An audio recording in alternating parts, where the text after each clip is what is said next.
ओम नमो भगवते वासुदेवाय। दोस्तों, सच ही कहा गया है, कर्म फल का भोग टलता नहीं है।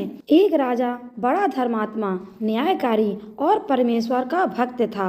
उसने ठाकुर जी का मंदिर बनवाया और एक ब्राह्मण को उसका पुजारी नियुक्त किया।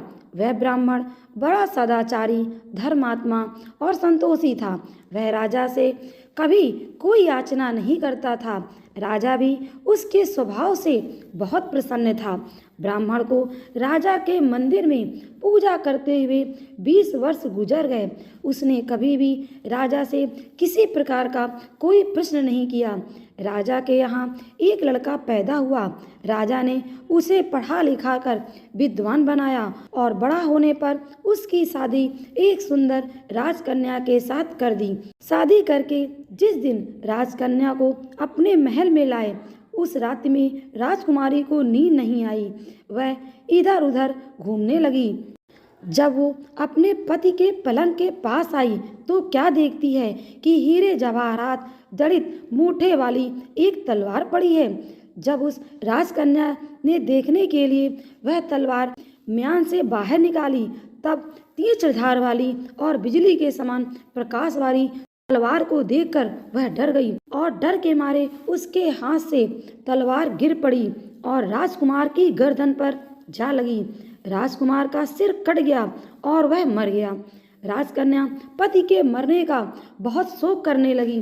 उसने परमेश्वर से प्रार्थना की कि हे प्रभु, मुझसे अचानक यह पाप कैसे हो गया? पति की मृत्यु मेरे ही हाथों क्यों हो गई? अब मैं क्या करूं? कल राजमहल में सभा बैठेगी, परंतु सभा में मैं सत्य ना कहूंगी, क्योंकि इससे मेरे माता पिता और सास ससुर को कलंक लगेगा तथा इस बात पर कोई विश्वास भी ना करेगा।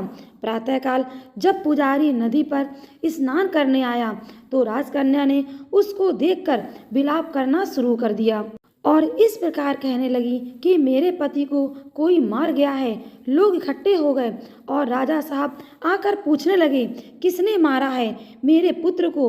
वह कहने लगी, मैं जानती तो नहीं कि कौन था, परंतु उसे ठाकुर जी के मंदिर में जाते देखा था। राजा समेत सब लोग ठाकुर जी के मंदिर में आए तो ब्राह्मण को पूजा करते हुए देखा। उन्होंने उसको पकड़ लिया और पूछा कि राजकुमार को क्यों मारा? ब्राह्मण ने कहा, मैंने राजकुमार को नहीं मारा, मैंने तो उनका राजमहल भी नहीं देखा है। इसमें ईश्वर साक्षी है कि बिना देखे किसी पर अपराध का दोष लगाना ठीक नहीं है। ब्राह्मण की तो कोई बात ही नहीं सुनता था, क्योंकि कुछ कहता तो कोई कुछ। राजा के दिल में बार बार विचार आता था कि यह ब्राह्मण निर्दोष है, परंतु बहुत कहने पर भी राजा ने ब्राह्मण से कहा, मैं तुम्हें प्राण धन तो नहीं दे सकता हूँ, लेकिन जिस हाथ से तुमने मेरे पुत्र को तलवार से मारा है, तेरा हाथ काटने का आदेश देता हूँ। ऐसा कहकर राजा ने उसका हाथ कटवा दिया। इस पर ब्राह्मण को बड़ा दुख हुआ। ब्राह्मण राजा को अधर्मी जान देश को छोड़कर चला गया। वहां वह खोज करने लगा कि कोई विद्वान ज्योतिष मिले तो बिना किसी अपराध हाथ कटने का कारण उससे पूछे। किसी ने उसे बताया कि काशी में एक विद्वान ज्योतिष रहते हैं। वह उनके घर पर पहुंचा। ज्योतिष कहीं बाहर गए हुए थे। उन्होंने उसकी धर्मपत्नी से पूछा, माता जी, आपके पति ज्योतिष जी महाराज कहाँ गए हैं? तब उस स्त्री ने अपने मुख से अयोग्य, असहयोग दुर्वचन कहा, जिसको सुनकर वह ब्राह्मण हैरान हुआ और मन ही मन कहने लगा कि मैं तो अपना हाथ कटने का कारण पूछने आया था, तो अब इसका भी हाल पहले पूछूंगा। इतने में ज्योतिष जी आ गए। घर में प्रवेश करते ही ब्राह्मणी ने अनेक दुर्वचन कहकर उनका तिरस्कार किया, परंतु ज्योतिष जी चुप रहे और अपनी स्त्री को कुछ भी नहीं कहा। थोड़ी देर बाद वे अपनी गद्दी पर बैठे। ब्राह्मण को देखकर ज्योतिष ने उनसे कहा, कहिए ब्राह्मण देवता, कैसे आना हुआ है? ब्राह्मण जी बोले, आया तो था अपने बारे में पूछने, परंतु पहले आप अपना हाल बताइए कि आपकी पत्नी अपनी जुबान से आपका इतना तिरस्कार क्यों करती है, जो किसी से भी नहीं सहा जाता और आप सहन कर लेते हैं, इसका क्या कारण है? फिर ज्योतिष जी बोले, यह मेरी स्त्री नहीं, मेरा कर्म है। दुनिया में जिसको भी देखते हो, अर्थात भाई, पुत्र, शिष्य, पिता, गुरु, संबंधी, जो कुछ भी हैं, सब अपना कर्म ही है। वह स्त्री मेरा किया हुआ कर्म है और वह भोग बिना कटेगा नहीं। इसका किया हुआ जो भी कुछ शुभ अशुभ कर्म है, वह अवश्य ही भोगना पड़ता है।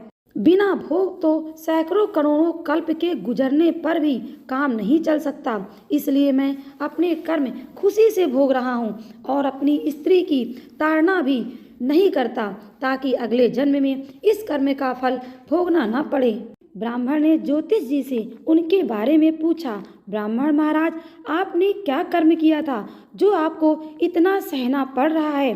तब ज्योतिष जी ने कहा, मेरे पिछले कर्म की आप कहानी सुनिए, आपको सब सवालों का जवाब मिल जाएगा। पूर्व जन्म में मैं कौवा था और मेरी स्त्री गधी थी। उसकी पीठ पर फोड़ा था। फोड़ा की पीड़ा से वह बड़ी दुखी रहती थी और कमजोर भी हो गई थी। मेरा स्वभाव बड़ा दुष्ट था, इसलिए मैं उसके फोड़े में चोंच मार मार कर इसे ज्यादा दुखी करता था। जब दर्द के मारे ये कूदती तो मैं इसकी वह हालत देखकर मैं खुश होता था। मेरे डर के कारण ये बाहर नहीं निकलती थी, किंतु मैं इसको ढूंढता फिरता था। वह जहाँ मिले वहीं इसे दुखी करता था। आखिर मेरे द्वारा बहुत सताए जाने पर दुखी होकर यह गांव से 10-12 मील दूर जंगल में चली गई। वहाँ गंगा जी के किनारे जंगल में हरा हरा घास खाकर और मेरी चोटों से बचकर सुखपूर्वक रहने लगी। लेकिन मैं इसके बिना नहीं रह सकता था। इसको ढूंढते ढूंढते मैं उसी जंगल में जा पहुंचा और वहां इसे देखते ही मैं इसकी पीठ पर जाकर बैठ गया और उसके फोड़े पर जोर से चोंच मारी तो मेरी चोंच उसकी हड्डी में चुभ गई और फंस गई। इसने चोंच छुड़ाने के अनेक प्रयास किए, फिर भी चोंच न छूटी। मैंने भी निकलने का बड़ा प्रयत्न किया, मगर न निकली। फिर इसने सोचा कि मैं पानी में चली जाती हूँ, पानी के डर से यह दुष्ट मुझे छोड़ेगा। ऐसा सोचकर यह गंगा जी में प्रवेश कर गई, परंतु वहाँ भी मैं अपनी चोंच नहीं निकाल पाया। आखिर में यह बड़े गहरे पानी में प्रवेश कर गई। गंगा का प्रवाह तेज होने के कारण हम दोनों बह गए और बीच में ही मर गए। तब गंगा जी के प्रभाव से ये तो ब्राह्मणी बनी और मैं बड़ा भारी ज्योतिष बना। तब वह मेरी स्त्री हुई, जो मेरे मरण पर्यंत अपने मुख से गाली निकालकर मुझे देती है और मैं भी अपने पूर्व कर्मों का फल समझकर इसे सहन करूंगा। इसका दोष नहीं मानूंगा, क्योंकि यह किए हुए कर्मों का ही फल है। इसलिए मैं शांत रहता हूँ। अब अपना प्रश्न पूछो। ब्राह्मण ने अपना सब समाचार सुनाया और पूछा, अधर्मी पापी राजा ने मुझे निरपराध का हाथ क्यों कटवाया? ज्योतिष जी बोले, राजा ने आपका हाथ नहीं कटवाया, आपके पिछले कर्म ने आपका हाथ कटवाया है। पूर्व जन्म में आप एक तपस्वी थे और राजकन्या गाय थी।